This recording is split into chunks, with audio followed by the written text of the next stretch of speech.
Assalamualaikum warahmatullahi wabarakatuh dan salam sejahtera kepada semua pelajar dan pendengar. Kali ini dalam tajuk vektor kita akan melihat pengenalan bagi vektor dalam 3 dimensi ataupun dalam ruang. Okey, so sebelum ini vektor yang kita bincangkan lebih kepada 2D, ya, ada XY. So sekarang ni dia ada XY dan juga Z ataupun I, J dan juga K. Okey. So bila kita bincangkan 3 dimensi, sistem koordinat 3 dimensi, dia melibatkan 3 satah. So berikut saya tunjukkan satah-satah berkenaan, iaitu kalau kita lihat satah ini, ya, rajah ini, kita ada satah XY, kita ada satah XZ dan kita ada satah YZ. So di mana satah XY? Ini adalah satah XY. Ini adalah satah XY. Ini adalah satah XZ. Dan ini adalah satah YZ. Ini adalah pengenalan bagi satah-satah berkenaan. Baik, mari kita tengok macam mana kita nak memplotkan koordinat jika kita diberi X, Y dan Z. Contohnya macam ini, ya. Saya bagi contoh mudah kat sini. Katakan kita ada koordinat 2, 5 dan 7. So kita tahu 2 ini adalah refer kepada X. 5 ni adalah merujuk kepada Y. 7 ini adalah merujuk kepada Z.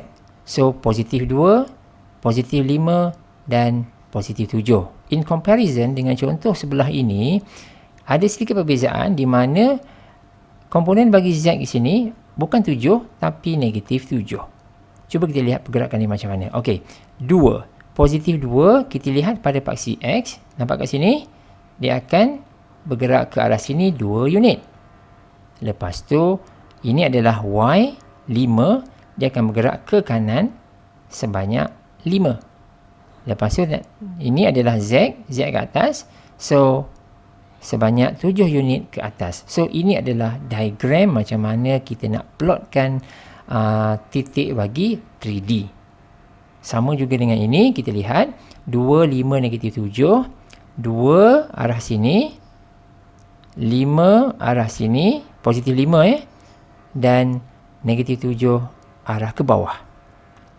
Okey, Z adalah atas bawah. Belah atas ni adalah positif, bawah ni adalah negatif. Y ni adalah kiri kanan. Kalau ke kanan, dia positif. Kalau ke kiri, dia ada negatif. Yang X ni adalah ke arah kita, ya. Kalau dia ke arah kita, dia positif. Kalau menjauhi kita belah sana, dia adalah nilai negatif. Boleh? So, inilah secara ringkas macam mana kita nak plotkan titik bagi 3D. Baik, kita lihat pula sifat-sifat ruang, sifat-sifat vektor dalam ruang. More or less dia adalah hampir sama dengan apa yang kita belajar sebelum ini. Katakan kita ada dua vektor, katakan ada U dan V, U1, U2 dan U3. Untuk memudahkan, kita gunakan bracket notation, ya. Ini adalah untuk mewakili suatu vektor. Yang ini, ataupun kalau kita nak buat dalam IJK pun boleh, sama je. So untuk memudahkan, kita guna bracket notation. Right. U dan V. Ini adalah vektor dia. Dan jika kita ada U sama dengan V, maka kita boleh samakan setiap komponen. Maksudnya U1 samakan dengan V1. U2 dengan V2. U3 sama dengan V3. Ini jika dua vektor itu adalah sama. Magnitude. Magnitude ini, idea dia sama dengan idea macam mana kita settlekan yang untuk 2D sebelum ini, untuk vektor dia. Nampak tak? Tandaan ni pun sama, iaitu macam ada ini, modulus macam ni, dan dia ada square root, dan dia ada U1 kuasa 2, U2 kuasa 2, tambah U3 kuasa 2. Nampak? As long as kita dapat vektor ini, maka magnitude dia adalah berikut. Boleh? So, ini adalah magnitude. Yang ni, magnitude. Yang kedua adalah vektor unit. Pun sama juga, kalau kita lihat, if we are given U, katakan ini diberi, U ni diberi, nampak? So, kalau kita nak cari vektor unit, ya, Maka rumusnya pun sama juga dengan 2D sebelum ini. Kita perlu dapatkan vektor bagi U, which is this one. Dan kita perlu dapatkan magnitude bagi U, which is yang ini. So maksud dia, magnitude ini macam mana? Yang ini. Yang ini adalah yang ni lah. Sama saja. Boleh? So, untuk penambahan dan penolakan, sama juga. Kalau U tambah V, maka kita akan tambah ataupun tolak komponen yang sama. Kalau U1, dia mesti dengan V1. Kalau U2 dengan V2, U3 dengan U3. So, tambah tolak pun kita okey, sama je. Dan untuk pendaraban vektor dengan satu skala pun sama juga. So, kalau K itu 10, contohnya K itu adalah 10, maka kita akan darabkan 10 tu kepada setiap komponen ini. Boleh? Okey. Bila kita bincangkan mengenai vektor ini, dalam 2D kita ada bincangkan mengenai sudut. Ingat tak? Sudut theta kan? Dalam 3D pun ada juga tentang sudut. Oh, belum lagi. Sorry. Okey, kita lihat contoh dulu ya. Lihat contoh dulu.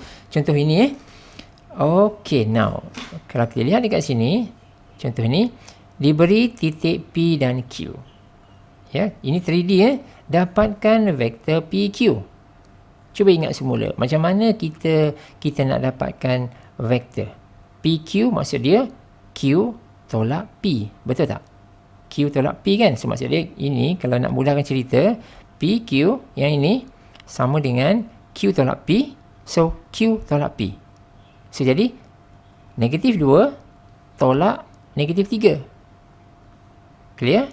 So negatif 2 tolak negatif 3 dapat negatif 5. Jangan terbalik ya. Jangan 3 tolak negatif 2. Dia negatif 2 tolak 3. Kita dapat negatif 5. Lepas tu 1 tolak negatif 2. Kita dapat 3. Dan last kali 2 tolak 4. Kita dapat negatif 2. Boleh? Nampak tak? Semudah itu sahaja untuk dapatkan vektor PQ. Boleh? So, kalau nak dapatkan magnitude, kita baru sahaja dapat vektor PQ. Kalau magnitude, sama saja. Kita pakai sahaja kat sini. Kita dapat negatif 5 kuasa 2 tambah 3 kuasa 2 tambah negatif 2 kuasa 2 square rootkan dia. Boleh? Dan kita akan dapat jawapan. Nampak tak? So, yang C pula jarak antara titik P dan Q. Ada beza tak sebenarnya B dengan C tu? Jawapannya sama ya.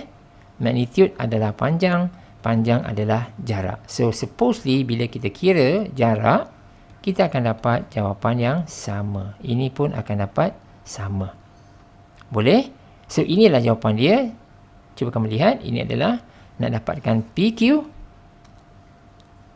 Ini adalah Q kan? Ini adalah P. Nampak? Dia kena Q tolak P ya, bukan P tolak Q. Q tolak P. So, kita dapat negatif 5, 3, negatif 2. Lepas tu nak dapatkan magnitude. Magnitude. Ini cara dia. Kita akan menggunakan vektor PQ yang kita dapat tadi tu. Kita buat square root dan setiap tu kita kuasa 2 kan. Dan kita dapat set 38. Boleh? Ini adalah magnitude dan kalau kita cari jarak pun sama juga. Sama ya, 38.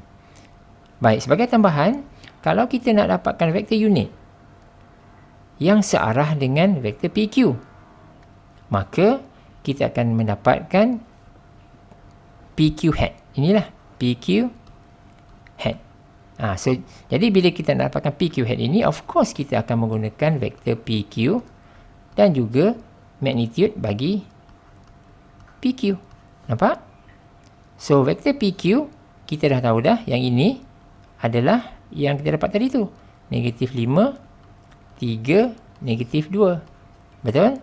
Dan magnitude ini, kita baru je kira tadi, iaitu set 38.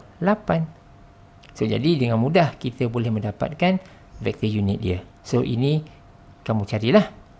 Cuma cara dia, saya dah tunjukkan. Boleh? Okey, selesai satu contoh. Okey, yang ini pula adalah yang saya sebutkan tadi, iaitu angle, sudut dia. So dalam 2D kita ada belajar sikit mengenai macam mana kita nak dapatkan sudut yang dicakupi oleh suatu vektor. Tetapi dalam 3D cara dia sedikit berbeza ya. Ada sedikit berbeza di mana dalam konteks yang ini, kita akan menggunakan arah kosinus dan arah sudut. Di mana kita ada 3 bahagian dekat sini. 3 sudut dekat sini, iaitu alfa, beta dan gamma. Ini disebut arah kosinus dan juga arah sudut. Jadi kita lihat dekat sini ya. Hubungan ini untuk simplify semua benda ya, untuk kita buat kesimpulan. So jadi kita boleh mendapatkan arah kosinus ini untuk alfa, kita boleh dapatkan arah kosinus untuk beta, dan kita boleh dapatkan arah kosinus untuk gamma. Dan kita boleh dapat exactly nilai bagi alfa, nilai bagi beta dan juga nilai bagi gamma. Cara dia macam ni. Ini dia. Tadi kita diberi P tadi kan. Dia punya point dia adalah X1, Y1 dan juga Z1. Okey. Ini adalah point dia dalam 3D ya. Ini dalam 3D. So jadi arah kosinus yang ini ni adalah cos alpha sama dengan X1 per dengan magnitude OP. Kena cari magnitude lah. Kena cari magnitude OP. Kena cari. So, and of course, mula-mula kita kena cari yang ni lah. Kena cari apakah OP dulu. Betul? Cari OP dulu. Cari dia. Dan dia of course akan dalam bentuk vektor kan. 1, 2, 3. Cari OP. Macam ni. Lepas tu, kira magnitude dia. Kira magnitude bagi ni. So, kira magnitude bagi OP. Macam ni. So, kena carilah. So, once saya cari, dia punya arah kosinus adalah cos alpha sama dengan X1 bahagikan dengan magnitude OP. Kalau beta pula, Y1 bahagikan dengan magnitude OP. Dan gamma pula, Z1 bahagikan dengan OP. Dan seterusnya, of course kita boleh dapat detail mengenai apakah nilai alfa, apakah nilai beta dan apakah nilai gamma. Okey, so ini adalah pendahuluan penerangan ringkas mengenai 3D, vektor dalam 3 dimensi. Okey guys, so saya stop sampai sini dulu. Kita akan sambung dalam video yang akan datang. Thanks for watching. See you in the next video.